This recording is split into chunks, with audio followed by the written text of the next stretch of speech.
Ano ba ang confidential funds? Ang confidential funds ay nilalaan yan para sa mga kalaban ng Estado. Yung tungkol sa confidential funds, yung mga kongresista dyan, kasi di ba yung Mary Grace Pat?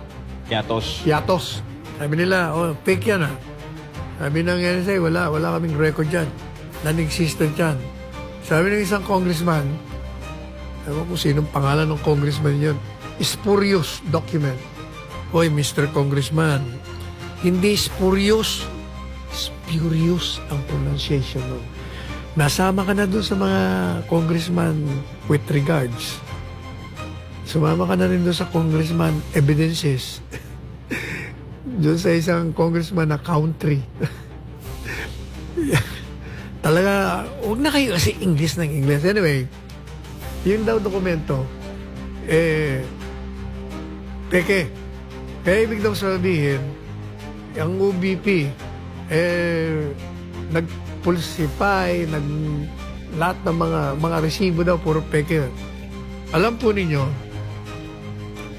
ito ang nagpapakita na itong mga nagsasalitang ito ay kulang sa intelihensya at kulang sa sentido komon. Lalo na yung sinasabi na, how in the world can you spend 125 million in 11 days? Talagang naman. You can spend 125 million in 1 day. Bakit? Confidential funds nga ang pinag-uusapan dito. Ano ba ang confidential funds? Ang confidential funds ay nilalaan yan para sa mga kalaban ng Estado. Kaya ang gobyerno, dahil ang seguridad ay nakataya, ay gagawa ng lahat ng paraan. Anong gagawin? Kukuha ka ng impormasyon sa mga kalaban. Kanino mo kukunin yan? Hindi sa ordinaryong tao. Walang alam yan. Kukunin mo yan doon mismo sa loob ng kalaban. O kaya sa mga kakampi ng kalaban, may access. So, kukuha ka ng impormasyon. Hindi bibigay siya ng libre. Kukunin mo yan sa pamamagitan ng pagbayad sa kanila. Okay.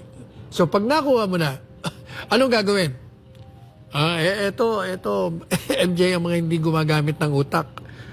Sa tingin mo ba, kung ikaw, MJ, ako ang gobyerno, kinuha kita, bibigyan kita ng pera para bigyan mo ko ng impormasyon sa kalaban ng Estado. Ikaw ba tatanggap ka ng pera, ilalagay mo pangalan mo? Hindi. Kasi sigurado patay ka. Laglag ka. Patay, hindi lang papatayin ka ng mga yan yung mga isinuka mong impormasyon laban sa Estado. Kaya ho, Mary Grace Piatos, talagang iyan ang ilalagay. Iba-iba, di ba? Ang daming sinasabing mga peking pangalan. Natural. O hindi nyo ginagamit sentido komon nyo eh. Confidential funds nga eh.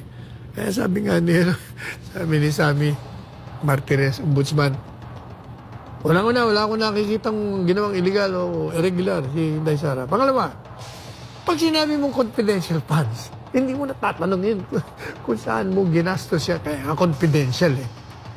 Hindi mo natatanongin sino tumanggap, paano. Kaya otherwise, hindi yan confidential. Kaya nga tinawag na lihim na pondo para sa gobyerno laban sa mga kalaban ng Estado. Attorney Sal, sino ba yung naghain ng impeachment? Yung mga naunang sinabi ni dating Pangulong Duterte na kalaban ng Estado, mga legal prop. Exactly. Diba? Parang yung yung nag-file ng isang disbarment, nagpapadisbar siya, siya ngayon disbarred. Talaga lang masarap batukan eh.